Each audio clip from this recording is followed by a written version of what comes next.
La puissance de votre vie ne se joue pas seulement dans ce que vous voyez avec vos yeux, mais aussi dans ce que vous laissez se former dans votre cœur et dans votre imagination.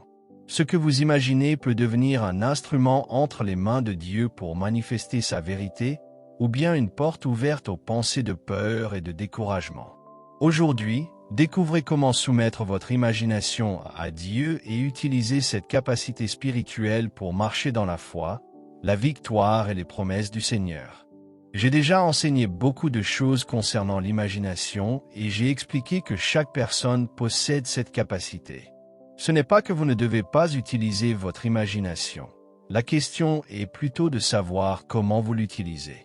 Vous pouvez l'utiliser d'une manière positive, selon la parole de Dieu, ou d'une manière négative, selon la peur, le doute et les mensonges de l'ennemi.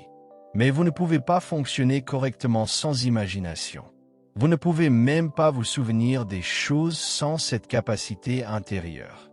Votre esprit utilise l'imagination pour visualiser, comprendre et organiser les pensées.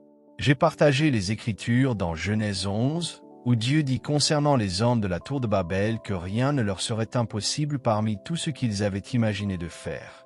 Leur imagination était tellement puissante qu'elle influençait leurs actions et leurs capacités.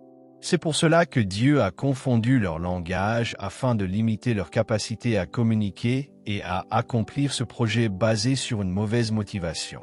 Nous voyons également dans Genèse 6 verset 5 que Dieu regarda la terre et vit que la méchanceté de l'homme était grande et que toutes les pensées de son cœur se portaient chaque jour uniquement vers le mal. Cela nous révèle une vérité importante. Si vous ne choisissez pas volontairement de diriger votre imagination vers ce qui est bon, vers ce qui est vrai et vers ce qui vient de Dieu, votre imagination se dirigera naturellement vers des pensées vaines, négatives et destructrices. Votre imagination ne reste jamais vide. Elle sera toujours influencée par quelque chose. Si vous ne la remplissez pas de la parole de Dieu, elle sera facilement remplie par la peur, les inquiétudes, les souvenirs douloureux et les scénarios négatifs que l'ennemi veut imposer à votre esprit. Et ces mauvaises images peuvent devenir des forteresses qui vous empêchent de vivre dans la liberté que Christ vous a donnée. Regardons maintenant un passage du Nouveau Testament dans 2 Corinthiens 10. L'apôtre Paul dit, « Si nous marchons dans la chair, nous ne combattons pas selon la chair. Car les armes avec lesquelles nous combattons ne sont pas charnelles, elles sont puissantes par la vertu de Dieu pour renverser des forteresses. » Puis il ajoute, « Nous renversons les raisonnements et toute hauteur qui s'élève contre la connaissance de Dieu, et nous amenons toute pensée captive à l'obéissance de Christ. » Paul nous montre ici que notre combat n'est pas simplement un combat extérieur. Il existe une bataille spirituelle qui se déroule dans nos pensées. Dieu nous a donné des armes spirituelles pour traiter avec notre imagination, pour renverser les mauvaises images, les raisonnements humains et toutes les pensées qui s'opposent à ce que Dieu dit. Une partie de notre combat spirituel consiste donc à apprendre à contrôler notre imagination. Pourtant, beaucoup de personnes permettent à leur esprit d'aller dans des endroits où il ne devrait jamais aller. Elles laissent leurs pensées créer des images contraires aux promesses de Dieu, puis elles commencent à croire ces images comme si elles étaient la réalité. Par exemple, un médecin peut vous annoncer que vous avez une maladie incurable et que vos jours sont comptés. Beaucoup de personnes, sans même en avoir conscience, commencent immédiatement à imaginer leur mort. Elles voient dans leur esprit les mêmes choses qu'elles ont observées chez d'autres personnes qui ont souffert de cette maladie. Elles commencent à se représenter elles-mêmes dans cette situation. Elles imaginent la dégradation de leur état, elles pensent à leurs derniers moments, elles commencent même à organiser mentalement leurs funérailles. Elles se demandent « À quoi ressemblera mon enterrement? Que deviendront mes enfants sans moi? Comment ma famille réagira-t-elle?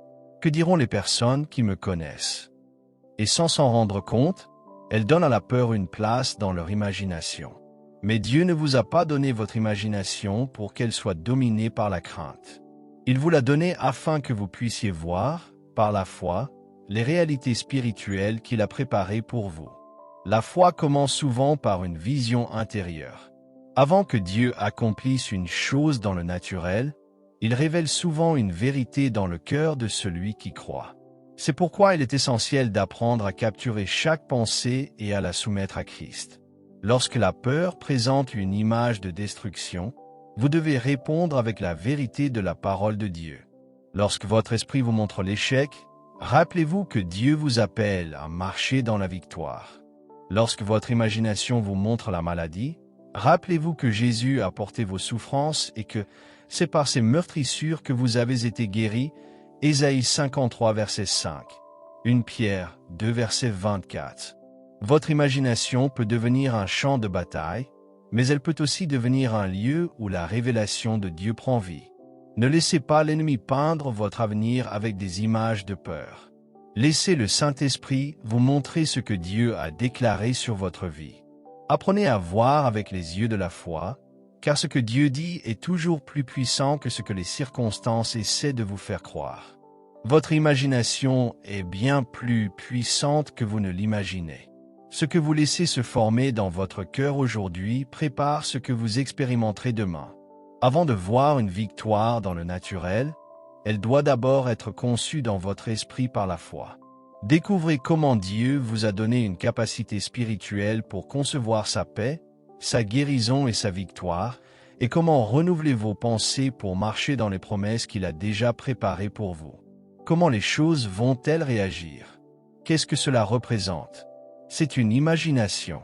Votre imagination est l'endroit où les choses sont conçues intérieurement. C'est là que certaines réalités commencent à prendre forme avant même de se manifester extérieurement. Hier, j'ai utilisé le passage d'Hébreux 11, verset 15 qui parle d'Abraham et de Sarah. Il est écrit, « S'ils avaient eu en vue celle d'où ils étaient sortis, ils auraient eu le temps d'y retourner. » Cela signifie que s'ils avaient constamment regardé en arrière vers leur ancienne vie, vers leur ancien pays, ils auraient pu être tentés d'y retourner. Mais pour eux, retourner en arrière aurait été un péché. Cela nous montre une vérité importante. Le péché est lié à ce que vous pensez, à ce que vous imaginez et à ce que vous laissez prendre forme dans votre cœur. Si vous ne vous voyez jamais en train de commettre certaines choses, si vous ne concevez jamais ces actions dans votre cœur, vous ne les accomplirez pas. Vous ne pouvez pas réellement faire dans votre corps physique ce que vous n'avez jamais commencé à voir dans votre esprit ou dans votre cœur. C'est une déclaration forte, et certaines personnes pourraient ne pas être d'accord avec cela. Chacun est libre d'avoir son opinion, mais la vérité demeure. La parole de Dieu dit dans Proverbe 23, verset 7, « Car il est comme les pensées de son âme. » Cela signifie que votre vie prend la direction de vos pensées intérieures, de ce qui est établi dans votre cœur. La manière dont vous pensez dans votre cœur influence la direction de votre vie. Beaucoup de personnes disent « Je n'ai pas choisi ce chemin ». Peut-être que vous n'avez pas choisi d'avoir une maladie, peut-être que vous n'avez pas choisi certaines circonstances difficiles.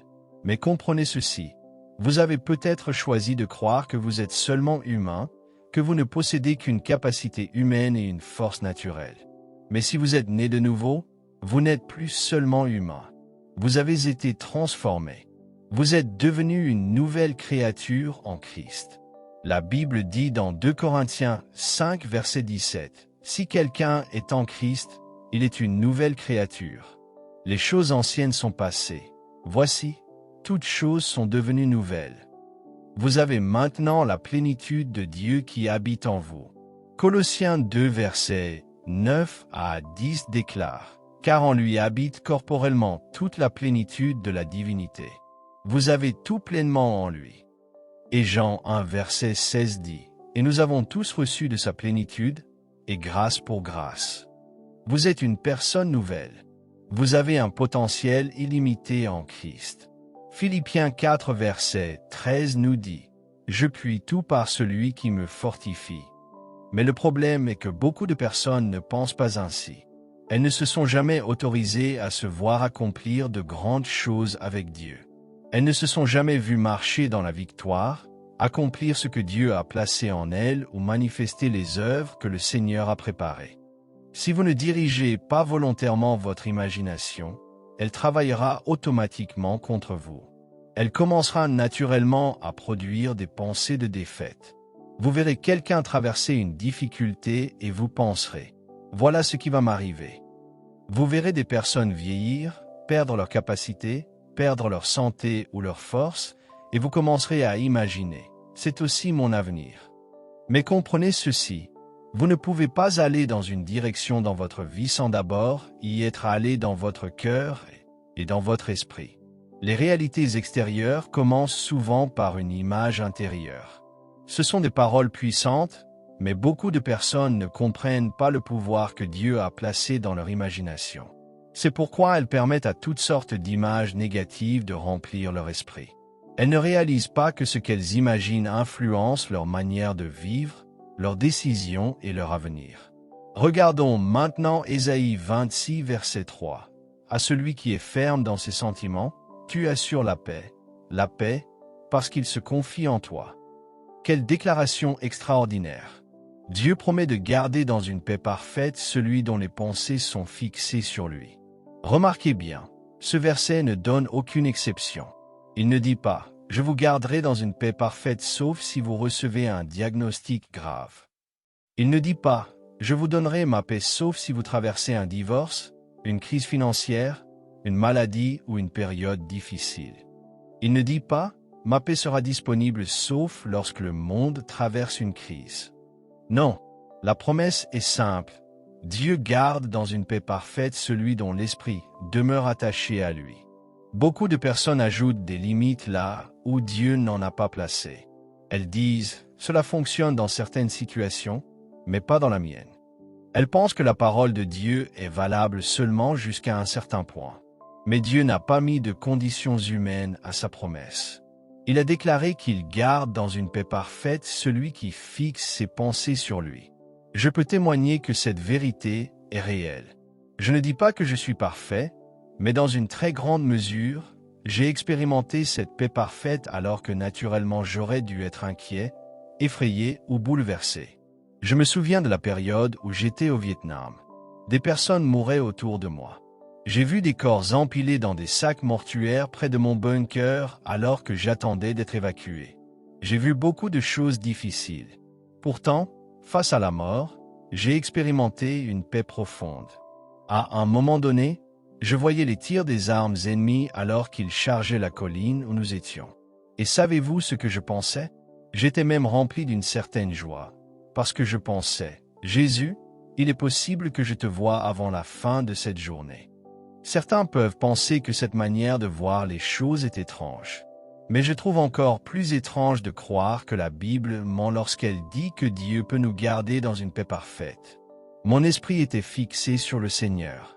J'aimais tellement Jésus que même si je mourais, j'étais rempli d'espérance à la pensée de le rencontrer. Je sais que beaucoup de personnes pensent qu'elles ne peuvent pas vivre ainsi. Pourtant, c'est ainsi que j'ai vécu pendant des décennies. Je ne le fais pas parfaitement, mais je le fais beaucoup plus que je ne l'aurais fait si je n'avais pas cherché le Seigneur. La Bible dit donc que Dieu garde dans une paix parfaite celui dont l'esprit est fixé sur lui. Le mot traduit par « esprit » dans ce passage vient du mot hébreu « yetzer ». Et ce mot signifie littéralement « conception ». Il parle de la capacité de concevoir quelque chose intérieurement. Ainsi, nous pouvons comprendre ce verset de cette manière. Dieu garde dans une paix parfaite celui qui conçoit cette paix en lui. C'est dans votre pensée que la paix est conçue. C'est dans votre imagination que la joie, la guérison, la victoire et les promesses de Dieu commencent à prendre forme. Ce n'est pas simplement une question de pensée positive ou de mentalité humaine. Il ne s'agit pas seulement de dire que l'homme peut créer sa propre réalité par sa pensée. Il s'agit de la foi. Mais je vous assure que votre foi ne pourra jamais aller dans une direction où vos pensées refusent d'aller. Il existe un lien entre votre imagination et votre foi. Vous devez donc garder votre esprit fixé sur le Seigneur. Ce même mot, yetzer, qui signifie conception, est également traduit par imagination. Dans Genèse 6, verset 5, lorsqu'il est écrit que l'imagination du cœur de l'homme était continuellement mauvaise. Il apparaît aussi plusieurs fois dans l'Ancien Testament avec le sens d'imagination. En mettant toutes ces vérités ensemble, nous découvrons que votre esprit est l'endroit où les choses sont conçues. Plus précisément, Votre imagination est l'endroit où les réalités spirituelles commencent à être formées. De la même manière qu'un enfant doit être conçu avant de naître, la paix doit être conçue, la guérison doit être conçue, la victoire doit être conçue. Il existe un temps entre le moment de la conception et celui de la naissance. Tout le monde se réjouit lorsqu'un enfant vient au monde, mais il n'y aurait jamais eu de naissance sans conception préalable. Il en est de même dans le domaine spirituel.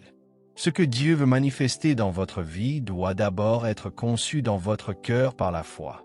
Laissez donc le Saint-Esprit remplir votre imagination avec les promesses de Dieu. Ne concevez plus la peur, la défaite et l'échec. Concevez la paix de Dieu, sa victoire, sa guérison et tout ce qu'il a déjà accompli pour vous en Jésus-Christ. L'imagination est un lieu de conception.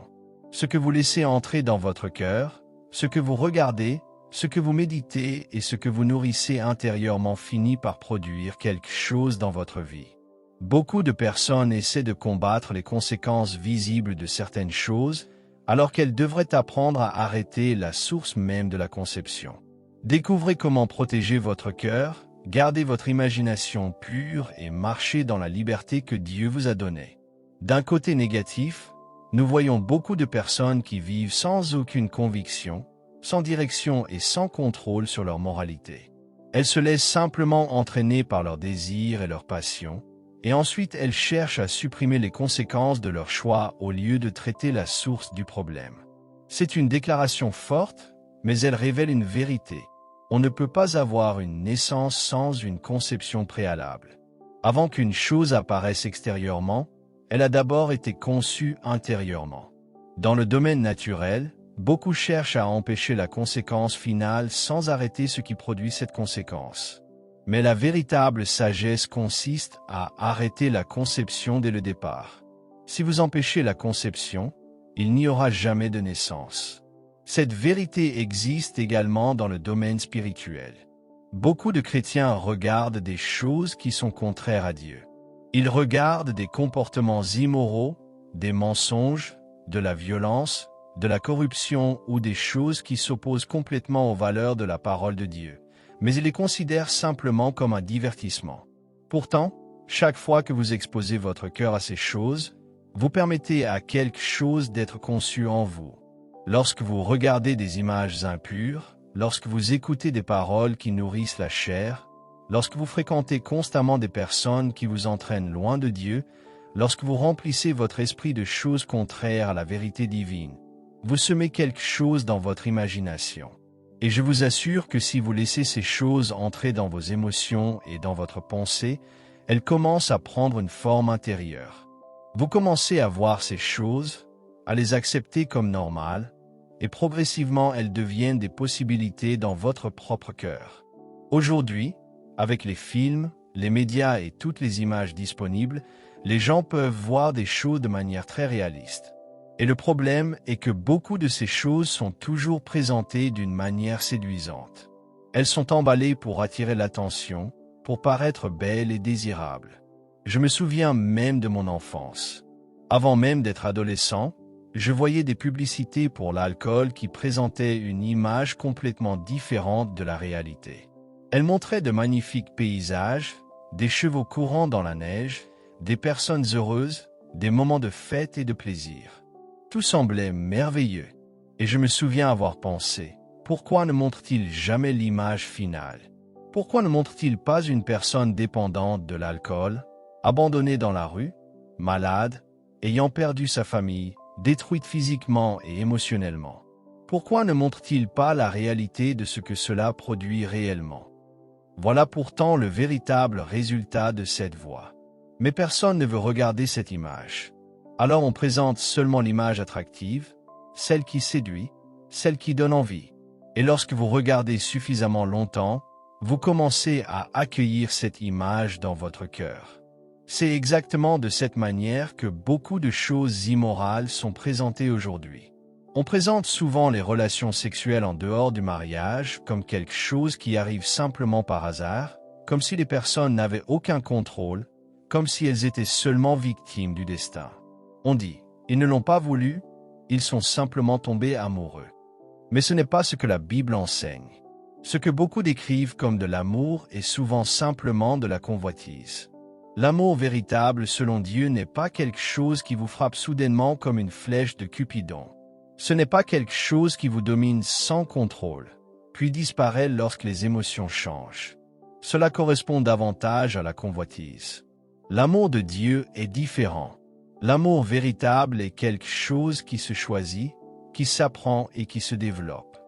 Dans Tite 2, la Bible enseigne que les femmes âgées doivent apprendre aux jeunes femmes à aimer leurs maris et leurs enfants. Remarquez cela, l'amour est quelque chose qui peut être enseigné. C'est une décision, un engagement, un choix volontaire. Ce n'est pas simplement une émotion incontrôlable qui vient et repart. Mais revenons au point principal. Ce que vous entretenez dans votre cœur influence ce qui sera conçu en vous. Beaucoup de personnes dépensent énormément d'argent pour faire entrer dans leur maison des choses qui combattent leur âme. Par la télévision, les plateformes, les médias et toutes sortes de contenus, elles laissent entrer constamment des influences qui s'opposent à leur vie spirituelle. La Bible parle de l'eau dans 2 Pierre 2 versets 7 à 8. Elle l'appelle un homme juste, mais elle dit que ce juste, en voyant et en entendant les actions criminelles des habitants de Sodome, tourmentait chaque jour son âme juste à cause de leurs mauvaises actions. Lot était un homme qui connaissait Dieu, mais il a choisi de vivre dans un environnement corrompu à cause des avantages matériels qu'il pouvait en tirer. Son choix lui a coûté énormément. Sa famille a été touchée par cette influence. Sa femme a péri, plusieurs de ses filles sont restées à Sodome et ont été détruites, et même les filles qui sont sorties avec lui ont ensuite commis des actes tragiques.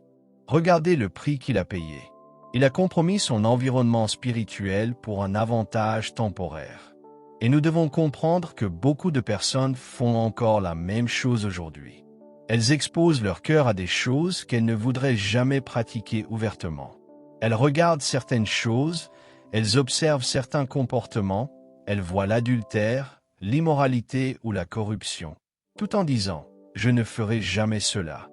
Mais le problème est qu'une conception commence dans l'imagination avant qu'une action apparaisse dans la vie. Vous ne pouvez pas avoir une naissance sans conception. Ce que vous permettez d'entrer dans votre imagination peut un jour produire un fruit dans votre comportement. Je me souviens avoir raconté que lorsque je suis allé pour la première fois à New York, j'étais tellement innocent que lorsqu'une personne a essayé de me proposer quelque chose d'immoral, je ne comprenais même pas ce qu'elle voulait dire. Je ne pouvais pas concevoir cette pensée parce qu'elle n'avait jamais existé dans mon esprit. Je n'avais jamais imaginé cela, jamais nourri cette idée. Et parce que cette chose n'avait jamais été conçue dans mon cœur, il m'a été facile de la refuser. Vous ne pouvez pas aller dans votre corps physique là où vous n'êtes jamais allé auparavant dans votre esprit, et plus particulièrement dans vos émotions. Si vous ne vous voyez pas faire quelque chose, si cette image n'existe pas en vous, vous ne serez pas attiré par cette direction. C'est pourquoi il est essentiel de garder votre cœur et votre imagination. Proverbe 4 verset 23 dit « Garde ton cœur plus que toute autre chose, car de lui viennent les sources de la vie. » Votre avenir est influencé par ce que vous laissez être conçu en vous aujourd'hui. Ne laissez pas l'ennemi planter des images de peur, de péché ou de défaite dans votre esprit. Remplissez votre imagination de la parole de Dieu, de ses promesses et de sa vérité. Car ce qui est conçu dans la foi produira la vie de Dieu, la victoire et la manifestation de ses bénédictions dans votre existence. Un jour, Dieu peut vous révéler que la plus grande limite à l'accomplissement de ses promesses dans votre vie n'est pas ce qui se trouve autour de vous, mais ce que vous êtes incapable de voir à l'intérieur de vous. Beaucoup de personnes connaissent les promesses de Dieu, prient avec foi et désirent voir un changement, mais elles n'ont jamais permis à leur imagination d'être renouvelée par la parole. Découvrez aujourd'hui comment laisser Dieu transformer votre vision intérieure afin de marcher dans ce qu'il a déjà préparé pour vous. Je vais approfondir davantage ce sujet dans les prochains enseignements, mais il y a eu un véritable tournant dans ma vie en 2002, lorsque le Seigneur m'a parlé à travers Psaume 78 verset 41 et m'a montré que je le limitais. Ce verset dit « Ils tentèrent Dieu encore, ils provoquèrent le Saint d'Israël. » Dieu m'a révélé que je pouvais limiter son action dans ma vie. Mais comment est-il possible de limiter Dieu? Ce n'est pas parce que Dieu manque de puissance, de capacité ou de volonté. Je le limitais parce que je ne m'autorisais pas à me voir accomplir ce qu'il m'avait appelé à faire. Je savais que Dieu m'avait révélé qui il était. J'avais reçu une compréhension de sa nature, de son amour et de sa puissance, et cette révélation avait complètement transformé ma vie. Il y avait en moi un désir profond de partager cette vérité avec des personnes partout dans le monde. Je savais que c'était la volonté de Dieu. Je savais qu'il voulait utiliser ce ministère pour toucher des nations entières. Aujourd'hui, nous pouvons atteindre des milliards de personnes à travers les moyens de communication. Mais en 2002, la réalité était bien différente. À cette époque, je ne touchais qu'une petite partie de la population. Et pourquoi cela ne progressait-il pas davantage? Pourquoi est-ce que je n'atteignais pas plus de personnes? La raison était simple, je n'arrivais pas à me voir accomplir cela. Je pouvais m'imaginer atteindre certaines personnes. Je pouvais me voir avancer dans cette direction jusqu'à un certain niveau. Mais je ne pouvais pas vraiment me voir accomplir pleinement ce que Dieu avait placé dans mon cœur. Je connaissais la volonté de Dieu. Si quelqu'un m'avait demandé ce que Dieu voulait faire, j'aurais pu lui répondre. Mais intérieurement, je ne pouvais pas encore le voir. Et beaucoup de personnes vivent exactement la même chose aujourd'hui. Il y a des personnes qui prient pour la guérison. Elles connaissent la promesse de Dieu, lui qui a porté lui-même nos péchés en son corps sur le bois, afin que morts au péché nous vivions pour la justice. Lui par les meurtrissures duquel vous avez été guéris, 1 Pierre 2 verset 24. Elles connaissent ce verset. Elles croient que Jésus a payé le prix pour leur guérison. Elles prient pour cette guérison, mais au fond d'elles-mêmes, elles ne se sont jamais vues guéries. Elles se voient encore malades. Elles se voient encore faibles. Elles se voient encore vivre selon le diagnostic du médecin. Elles se voient obligées de dépendre de traitements, de médicaments ou d'injections toute leur vie. C'est cette image intérieure qui domine leurs pensées. Même lorsqu'elles rêvent, elles se voient encore dans la maladie. Elles s'imaginent partir en vacances, mais avec tous leurs médicaments. Elles s'imaginent leur avenir, mais toujours limitées par leurs conditions. Elles prient pour une chose, mais elles voient intérieurement exactement le contraire. Cela ne fonctionnera pas, parce que la parole de Dieu dit dans Proverbe 23 verset 7, « Car il est comme les pensées de son âme. » Ce que vous pensez profondément dans votre cœur influence la direction de votre vie. Je crois qu'il est juste de dire que la manière dont vous vous voyez intérieurement détermine largement la direction que prend votre vie. Si vous n'aimez pas la direction dans laquelle votre vie avance, il ne s'agit pas simplement de chercher quelqu'un à accuser.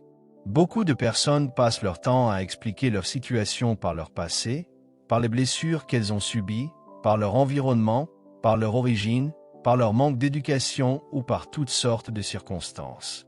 Bien sûr, certaines choses ont pu influencer votre parcours, mais Dieu vous appelle à ne pas rester prisonnier de ces choses. La question essentielle est, quelle image avez-vous de vous-même selon Dieu? Je peux vous garantir que si vous pouviez vous voir prospérer, si vous pouviez vous voir accomplir ce désir que Dieu a placé en vous, rien ne pourrait vous empêcher d'avancer. Dans Genèse 11, lorsque les hommes construisaient la tour de Babel, Dieu a dit, « Maintenant rien ne les empêcherait de faire tout ce qu'ils auraient projeté. » Leur imagination avait une influence sur leur capacité d'action. Cela révèle une vérité. Ce que vous êtes capable de voir intérieurement influence ce que vous pourrez manifester extérieurement. Si vous pouvez le voir dans votre imagination renouvelée par Dieu, vous pourrez avancer vers cela dans votre vie. Mais si vous êtes incapable de le voir intérieurement, vous aurez beaucoup de difficultés à le vivre extérieurement. Voilà pourquoi beaucoup de personnes ont des désirs sincères. Elles désirent la guérison. Elles désirent la prospérité selon Dieu. Elles désirent un mariage restauré. Elles désirent voir leur entreprise réussir. Elles désirent accomplir les projets que Dieu a mis dans leur cœur. Elles ont le désir. Elles prient. Elles demandent à Dieu d'agir. Mais elles ne voient jamais cette réalité prendre forme en elles. La raison est souvent qu'elles n'ont jamais commencé à la concevoir intérieurement. Vous devez libérer la puissance de votre imagination renouvelée. Cela ne signifie pas simplement imaginer selon vos propres désirs humains, mais permettre à votre imagination d'être alignée avec la parole et les promesses de Dieu. Si vous avez réellement compris ce principe, cela peut transformer radicalement votre vie. Mais cela signifie aussi que vous devrez fermer certaines portes aux influences négatives qui entraînent votre imagination dans la mauvaise direction. Vous devrez arrêter de nourrir constamment votre esprit avec des images de peur, d'échecs, de maladies et de limitations. Vous devrez vous plonger dans la parole de Dieu et utiliser les Écritures pour construire votre foi et former en vous une image de ce que Dieu veut accomplir. Romains 10, verset 17 nous dit « Ainsi la foi vient de ce qu'on entend, et ce qu'on entend vient de la parole de Christ. » La parole de Dieu ne sert pas seulement à remplir votre intelligence, elle doit aussi renouveler votre manière de voir. Elle doit peindre en vous une image conforme à la vérité divine. Dieu ne vous voit pas comme une personne vaincue, limitée ou incapable. Il vous voit en Christ, transformé, rempli de sa puissance et capable d'accomplir ce qu'il vous appelle à faire. Éphésiens 3, verset 20 déclare « Or, à celui qui peut faire, par la puissance qui agit en nous, infiniment au-delà de tout ce que nous demandons ou pensons. » Remarquez bien, Dieu agit par sa puissance qui agit en nous. Il veut que votre vision intérieure soit en accord avec ce qu'il a placé en vous. Ne permettez donc plus à la peur de définir votre avenir. Ne laissez plus les circonstances dicter l'image que vous avez de vous-même. Alignez votre imagination avec la parole de Dieu, voyez ce que Dieu voit, croyez ce qu'il dit, et avancez dans la réalité des promesses qu'il vous a données.